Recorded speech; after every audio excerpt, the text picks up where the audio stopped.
say there we go. Hi, welcome to Women Empower Active, another episode. Our wonderful occasional talks here with You Are Sportswear with women who we find very inspiring and very empowering to help us all lead active, healthy lifestyles and to also find new ways in which to be active. And today we're very excited to have Brandi Asher with us. She also goes by B, so some of you may know her as B and not know that her name is really Brandi, so she goes by both.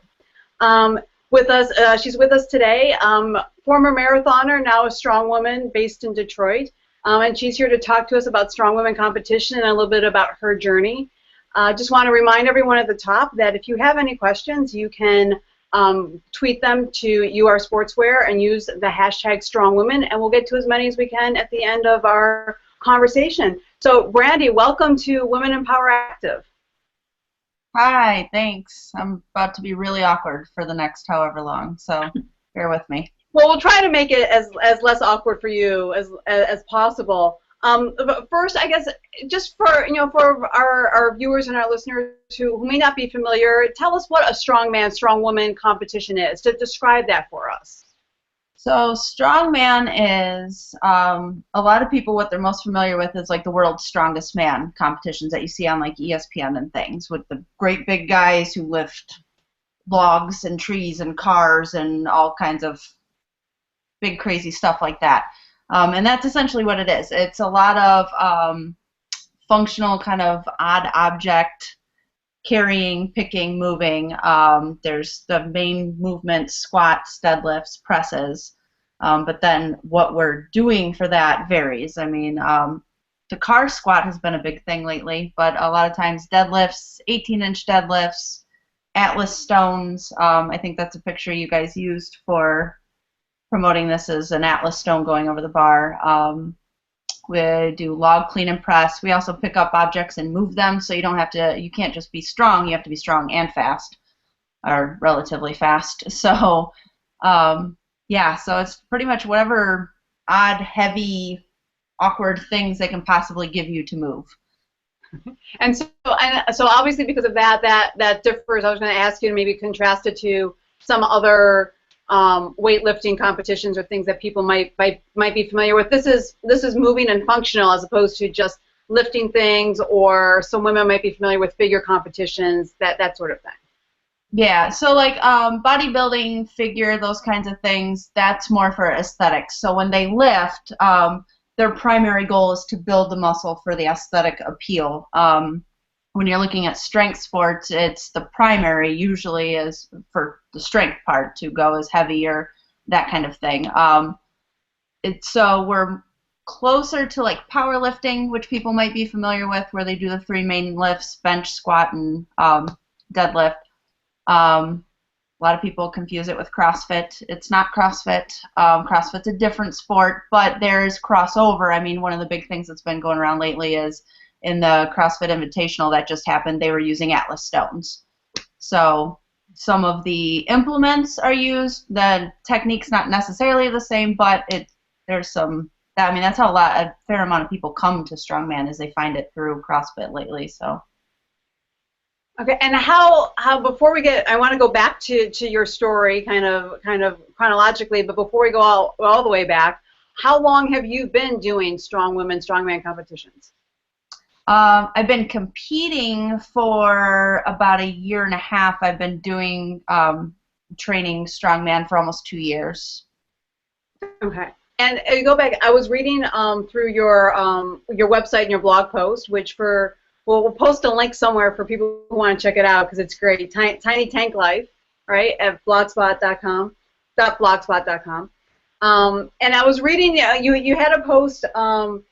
You were talking about when you were growing up, and that you labeled yourself overachieving, passionate, single-minded, very sort of focused. You needed to get all A's in school, and that for a while it sounded like that kind of kept you out of competitive sports because you were so focused, overachieving, that I'm guessing that perfection kind of scared you away from being in competitive sports. Yeah, a little bit. I mean, A friend of mine once said, that's kind of your pattern is you get obsessive about things, and not necessarily in a bad way, but you are, 110% in on whatever you're doing, which is true. So back before, I really loved running. I ran for years and years and years, and so that kept me out of getting super competitive because it was more just running for myself because I would get real anxious. I would want to, I don't want to mess up. I didn't want, especially for like a team sport. So that, and then my focus then was more on, obsessively running more and more and more and not so much building towards something in particular past more miles. And that was, so take us through, you loved running, and how competitive did you get with it? You were talking about really being competitive with yourself as opposed to maybe against the field, but how often were you running, and how serious of a runner would you say you were? Yeah, I was not competitive with other people. I knew I was not nearly a fast enough runner to be winning anything. So that was never even a thought. It was just I want to do better each time. And I really liked racing because part of what I liked about the running community, which is the communities I draw to, and Strongman's the same, is a very supportive community. You go to races, everybody's friendly, you make new best friends running for 10 miles next to someone. So I ran pretty regularly, especially through high school, after high school, and college. I trained, I did 2 marathons. I liked the middle distance races, like the 10 milers, the half marathons. So I did some of those. I did 2 full marathons, and then some smaller, like 10Ks and things like that. And I was racing pretty regularly. You're racing pretty regularly. It sounds like, and it was. What was the joy about running for you? Running, what do I love about running? I still love it. I just not as motivated to do it, as bad as that sounds. But it was my time to go and just be away from everything, and I just really liked seeing what I could do, and just the feeling of running, that runner's high. I know some people say they don't get it. I definitely, enjoyed it. It was my free time. So I ran through college, ran through grad school when grad school is really stressful, and then starting my career, so it was I always, kind of jokingly called it my therapy. That was my time to go get away and just focus on just that and not worry about anything else. Now, while you were running, and at any point at all in your running, were you doing any sort of strength training at all? I'm curious if that was ever part of your run training at all. No, everybody, cross training. You got to cross train. You got to cross train. I had a gym membership for years and used it to occasionally go on the treadmill. So I was really intimidated. I was really intimidated by weights. I was really intimidated by, I think like a lot of people are when you go in the gym and you see serious lifters, it's like, wow, I have no idea what I'm doing or what to even do. So, the most cross training I did was yoga, but I was really not a lifter at all. I was really like 110 pounds soaking wet and, this big around, and I was afraid of weights, so I just stuck with the running. And one of your blog posts that you mentioned that when you were running, you loved it until it felt like work. Was there a point where running felt like work for you? Yeah, it became, again, with my single-mindedness, when I was like, okay, I have to go race, I have to go do all this. It was the constant training for things, and it stopped being I'm going for a run because I want to go for a run. It started being, okay, it's on the schedule, I have to go run. And I think that was partially just because I'd been doing it, and partially just timing-wise. Like it was especially during grad school when you're so busy with internships and classes and everything there, and then on top of that, having to stick to a schedule to train, which is necessary if you're going to do a longer distance, but it just became too much, and it wasn't fun anymore, and I started dreading it. So that's when I was like, okay, something's got to shift. And was the shift into weights? How did you then get into weight training and into lifting?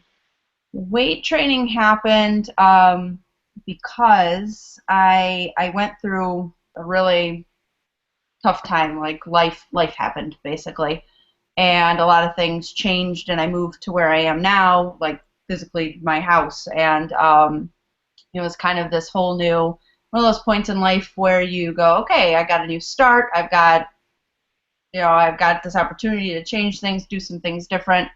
Um, and I decided I started seeing like some lifters that were around. I had some friends who had gotten into lifting, who had gotten into, a couple friends who had gotten into CrossFit were, telling me you should go do this. And I was starting to make more friends with people who did lift and enjoyed lifting, and whether they did it competitively or not. And I was seeing pictures of, lifters or competitors like Dana Lynn Bailey, or there's a girl who she does CrossFit, she did some strongman. She's just really she's a power lifter. She's really all-around athlete. Her name is Jen Yates. She's known as Streaky. And starting to see these women who I thought were, physically they're beautiful, but they were strong and they were solid, and, seeing videos of them lift. And this is where, coming into like Instagram and that kind of fast connection to people, and these little clips of videos of people doing things that kind of opened the door, and it's like, oh, I think I want to try that. So then I had a friend who kind of mentored me and went, okay, if you want to start to lift, here's some good books to read, here's a good program to start with. And I went and just kind of bit the bullet and said, all right, I'm going to go to the gym and I'm going to try this out, and if I look like an idiot, I look like an idiot, and oh well. So. And so, because you had mentioned like you had the gym membership and just went to use the treadmill, and cross-trained with yoga. So what was it intimidating for you to go in and pick up a free weight? It was. I will tell you, I started lifting free weights at Planet Fitness, so it was marginally less intimidating because there's a lot of machines, and so. But even still, like even going to the dumbbells and being like, okay, how do I pick something? What do I do? How do I work this thing? So that was a little intimidating. I felt a little more comfortable with that, but then as I started making progress and it was time to step up, I needed different equipment. I needed heavier weights, more free weights and bars.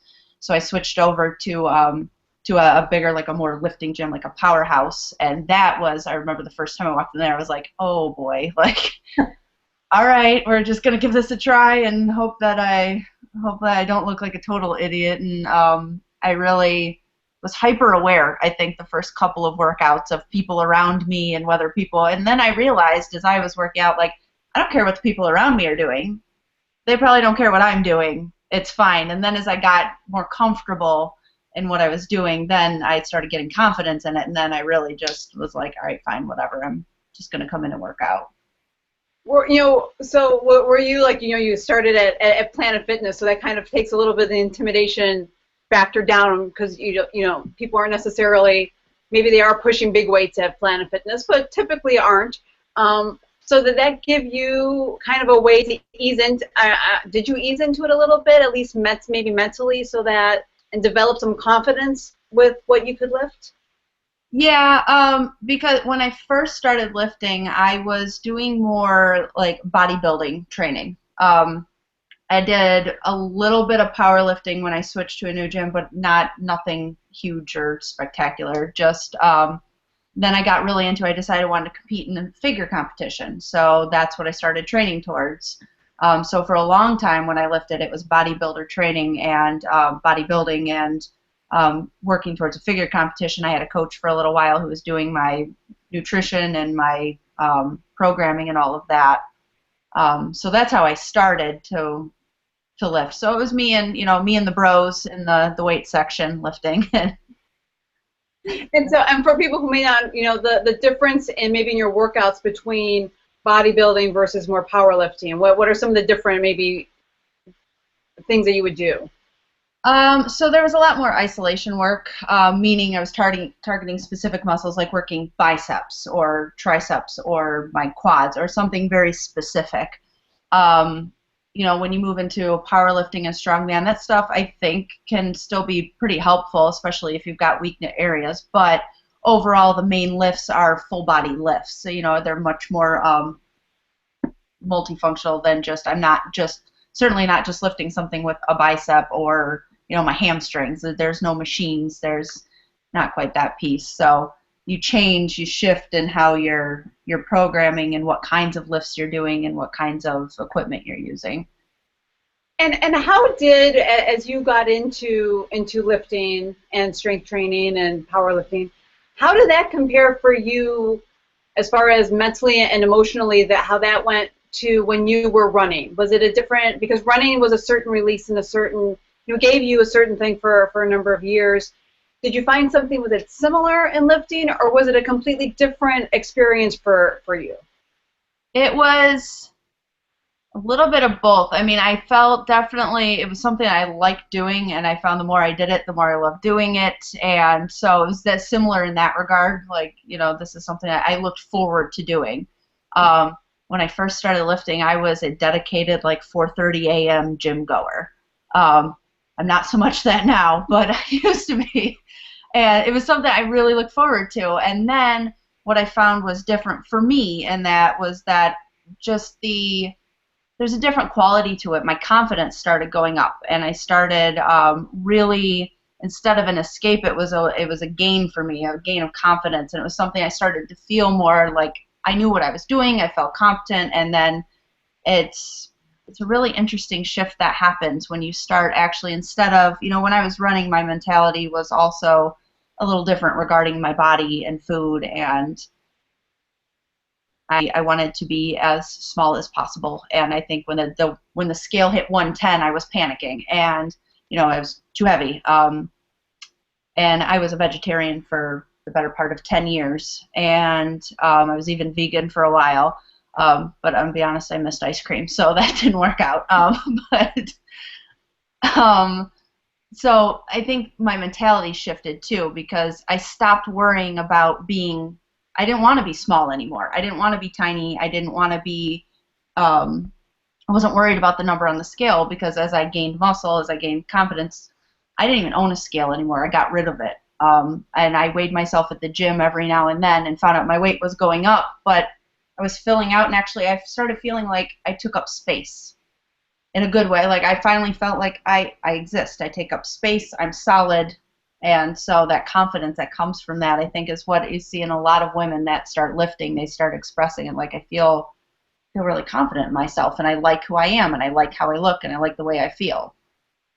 And you know, to piggyback off of that, I have an Instagram post of yours that was up from a while ago that is just it's fantastic. In the picture, there's you on the left as a runner in a race, and then there's a picture of you from in the weightlifting gym. And I want to read what you wrote, because I think that it's so important. If you could maybe expand on it a little bit. You know, you wrote that the girl on the left was a marathon running vegetarian who was terrified of reaching 110 pounds. The girl on the right is an all-food, loving, strong woman who enjoys watching 140 pop up on the scale. The girl on the left was tired and miserable, too thin, and didn't respect her own body. She aimed to please others to the detriment of herself because she didn't deserve to come first. The girl on the right takes up space, feels solid, and is comfortable in her own skin, caring for and testing her own physical well-being as much as her mental well-being. She ain't no shrinking violet.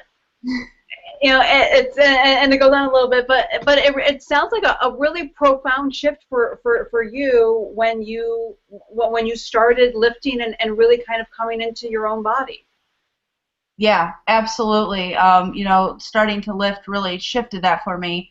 And then even after I got out of bodybuilding and I started moving into, I finally went and tried CrossFit. My friend Dave hounded me until I finally did it, and I loved it. And because what I was finding in bodybuilding, and some people can do this, and my hat off to them for being able to, because again, my obsessive thing with this started to go onto the numbers. I went from the scale numbers to, you know, how many ounces of whatever I was eating, and because you have to for bodybuilding in order to get the aesthetics, you have to eat very particular ways, and as you dial into a show, you've got to manage your water and all kinds of things.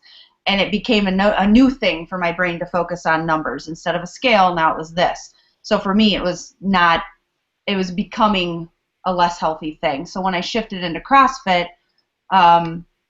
it became this fun thing of, can I do this workout today? And I would just show up, and whatever workout's on the board is what you do. And so it was nice I didn't have any pre-planning.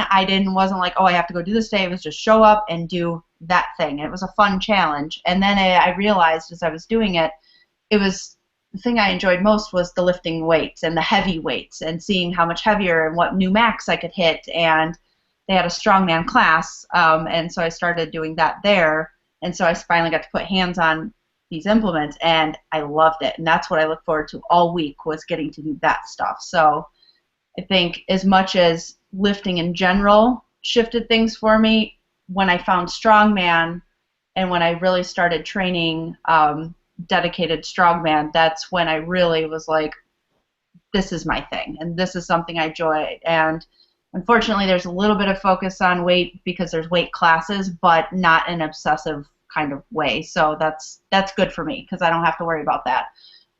But it became this thing that was like, look what I can do. And I used to tell my old coach that, my goal is, the whole tiny tank thing came from, what's your goal? I said, I want to walk up to something that somebody thinks that they're going to look at me and look at that and go, there's no way you can lift that, and I want to lift it. I want to be just a solid little tank. So. Are there things that you've learned now that you wish you could tell your marathoning self? Oh God, yes, so much. That did bring you joy for a while. That wasn't necessarily all bad for you. No, not at all. And I certainly, like I said, I still love running when I do it. I just don't so much do it.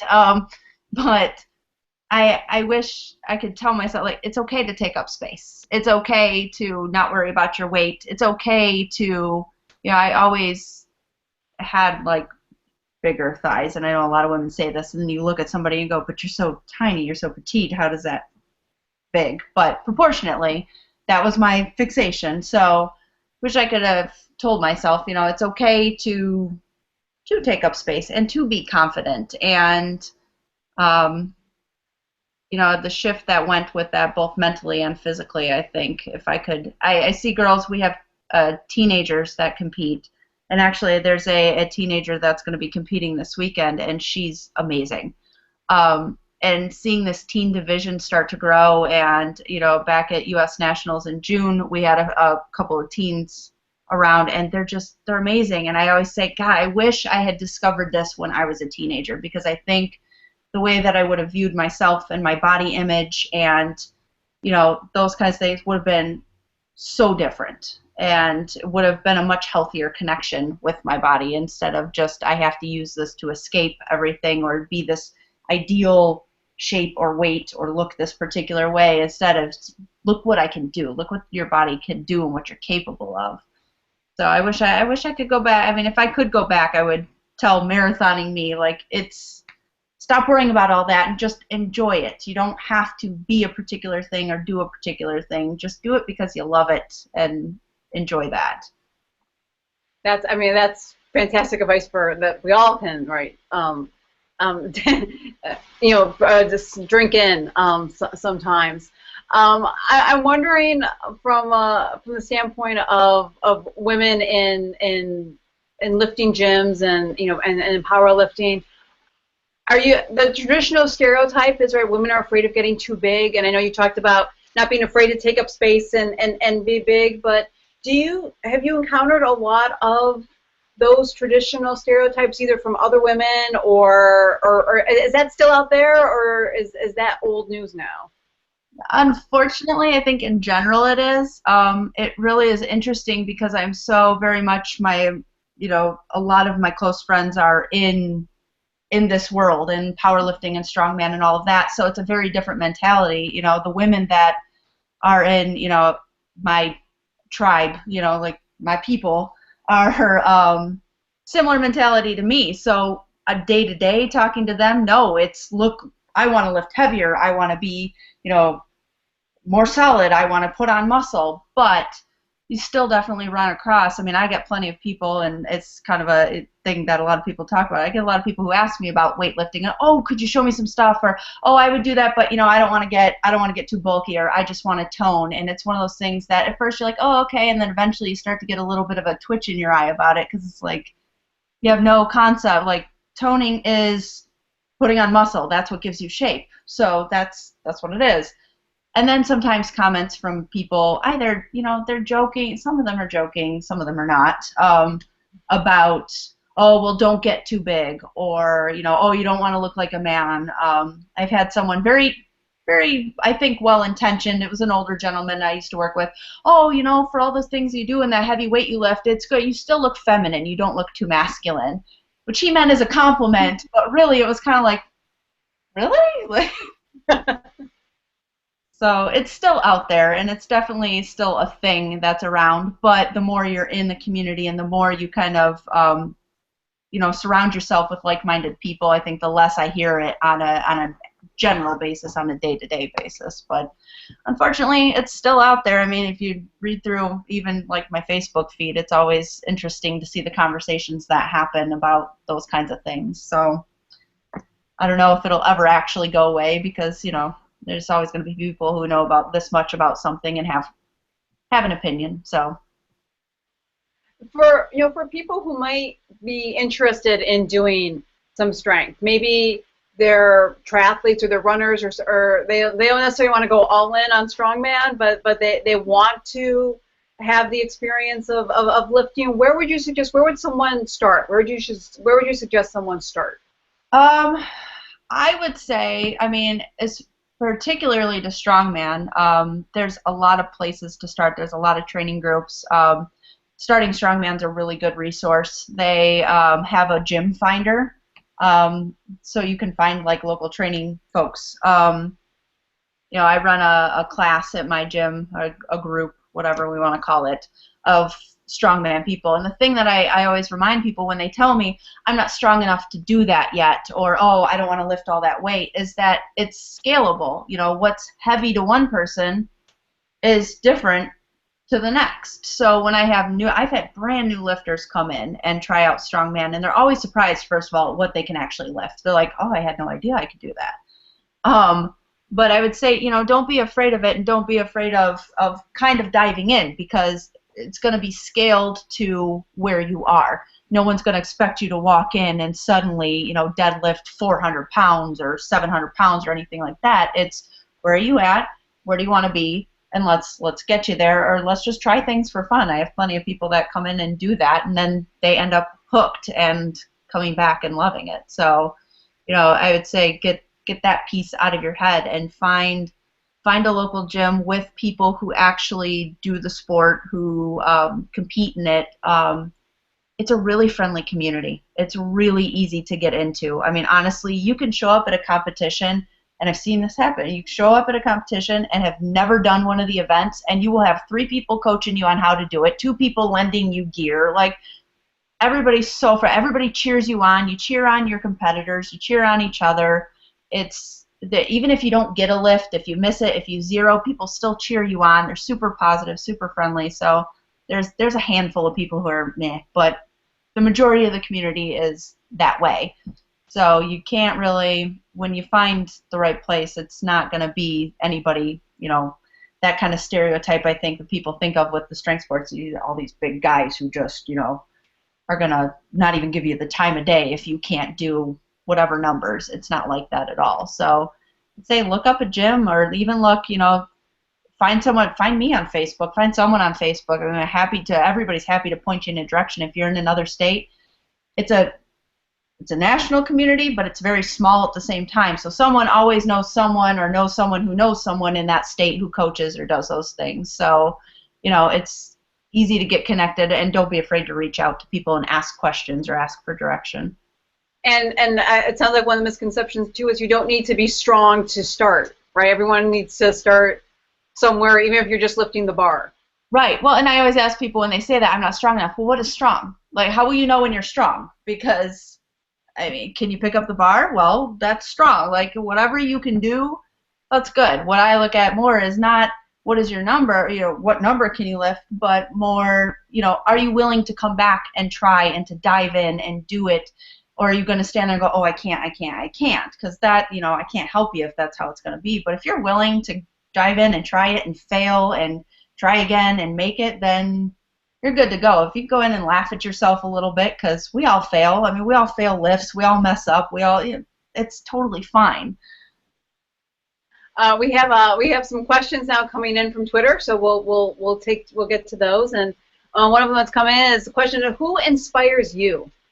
Who inspires me? Gosh, I mean, there's a community of women in strongman that really they're continuously my inspiration. Obviously, there's high-level lifters that lift that have competed at the Arnold and national, and I mean women who can move some very impressive weight, who are very impressive athletes. Like Alana Casey and folks like that, who I think she's phenomenal. I had mentioned, I think before, Streaky Yates, Jen. She's amazing, and she's been somebody that I've always looked up to since I started lifting. And part of that too is not just what she can do or how she looks, but her attitude. She's super friendly. She's very upbeat. She's very positive, and she's not afraid to kind of laugh at herself. But she's approachable and she's friendly. And I think those are the people that inspire me. The people who they don't get an ego, and they're not better than everybody else. They don't have to brag about every accomplishment, but rather they're willing to come over, help someone out, chat with somebody, give you tips. Just be a friendly human. But the women in this community are just amazing, and so I think they really, it's hard to pick any particular one. I think as a whole they really are awesome. And we mentioned how long you have been competing, but you're actually putting on a competition this weekend in Detroit, correct? I am, because I had a moment of temporary insanity where I said, hey, I bet I could do that. That would be fun. And that was back in the summer. So somehow it blossomed into, okay, we'll go ahead and get a sanction, run a small show, just a small show, women only, because I want to promote that and build that, and nothing against the guys. There's some amazing guys in the sport as well, don't get me wrong, but the women's division is steadily growing, and part of that is, introducing them to it and making it accessible. And then somehow it blew up and just became this full big event. We've got 40 competitors coming, and it's a qualifier for nationals and one of the few qualifiers for the Women's Pro Championship next year, which is the first time that's being put on. So I have no idea how it happened, but it grew, and now it exists, and now it's happening on Saturday.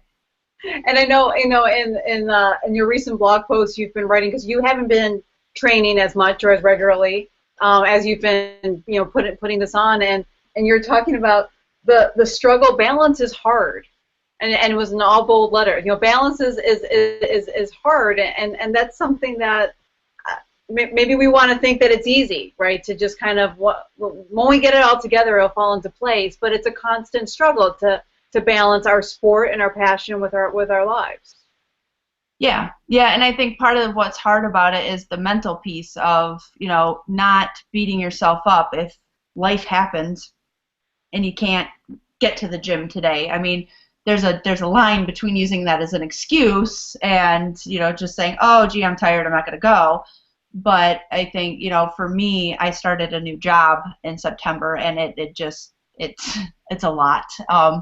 And it's a temporary a lot, and it'll settle down, and it is. But at the time, I was really beating myself up because it was like, oh my gosh, I had been training so regular, I was doing all these things, and now I can't even. I get up, I go to work, I come home, I eat, I go to sleep. I have no motivation. I don't feel like being at the gym, and the gym's one of my favorite places. So what is happening? So part of what's hard about the balance too is the mental piece of it, of not beating yourself up and being okay with sometimes other things have to be priority, and that's all right. And when things settle down, then you balance it back out, and life happens again. You know, you have written that you've started, as you're getting into working out again, that more for the sake of reconnecting with my body, right? And that seems a huge piece of your journey as far as, and this is really being connected between your mind and your body, and getting that on the same page, whether, however regularly it becomes for you with the way life is. Yeah. Yeah, absolutely. My go-to when I get stressed is I barely eat. I don't have time to eat. So that falls over here, and then I'm not sleeping well, and then I physically feel like bleh, and then I'm tuning that out so I can just keep going. So, part of the I need to get back into it is I just need to get back into the habit, and part of it is I need to stop tuning this out and actually pay attention to how I feel and stop bulldozing myself when I feel like I'm tired or sore or whatever, and actually pay attention to that and attend to it. Great. Well, we're going to wrap up here on this edition. One of the last things we always ask our guests is what words of encouragement, inspiration, or advice would you give to our audience today watching this? What would you want them to most take away from? Don't be afraid to be outside of your box. I think this is my thing, is being outside of your comfort zone is a good thing.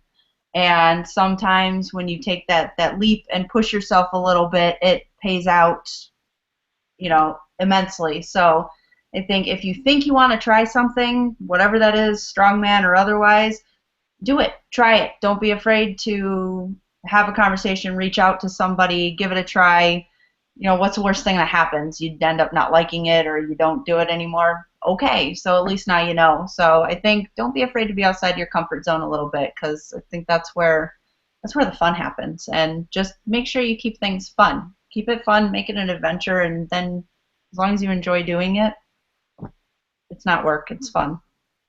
Great. Well, Brandi Asher was our guest today. Thank you so much for joining us, and thank all of you for watching this episode of Women in Power Active from UR Sportswear. Stay tuned for updates on when we'll be back again with more guests to keep you inspired and motivated, and inspire all of us who are watching this and talking with you. So again, thanks to Brandi, and happy holidays, happy New Year to everyone, and we'll see you soon. Bye-bye. Bye.